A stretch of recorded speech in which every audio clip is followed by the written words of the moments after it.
Pujyanagari news मध्ये आपलं स्वागत आहे। आता पाहूया ठळक घडामोडी। पूज्यनगरी न्यूज मध्ये आपले स्वागत आहे। तुळजापूर तालुक्यातील महत्त्वाच्या घडामोडी। रागाच्या भरात स्वतःच्या मुलाची हत्या करणारी निर्दयी आईची गळफास घेऊन आत्महत्या। तुळजापूर तालुक्यातील घट्टेवाडी येथील घटना सर्वत्र हळहळ। नळदुर्ग पोलिसात खुनाचा गुन्हा दाखल। आता बातमी विस्ताराने। रागाच्या भरात स्वतःच्या 2 लहान मुलांची पाण्यात बुडवून निर्दयीपणे हत्या करणारी आई या आईनं गळफास घेऊन आत्महत्या केल्याची खळबळजनक घटना तुळजापूर तालुक्यातील घट्टेवाडी येथे घडली आहे। या प्रकरणी नळदुर्ग पोलिसात 3 डिसेंबर रोजी गुन्हा दाखल करण्यात आला आहे।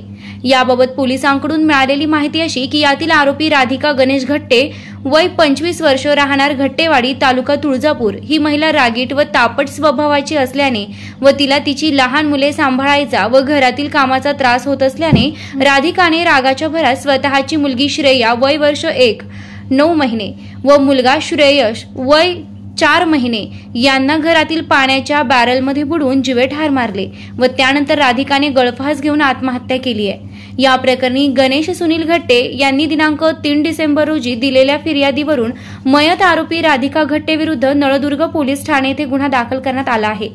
महालक्ष्मी कन्स्ट्रक्शन विना रॅम्प 50 फूट विहीर व शेततळ्याचे खोदकाम योग्य दरात करून मिळेल।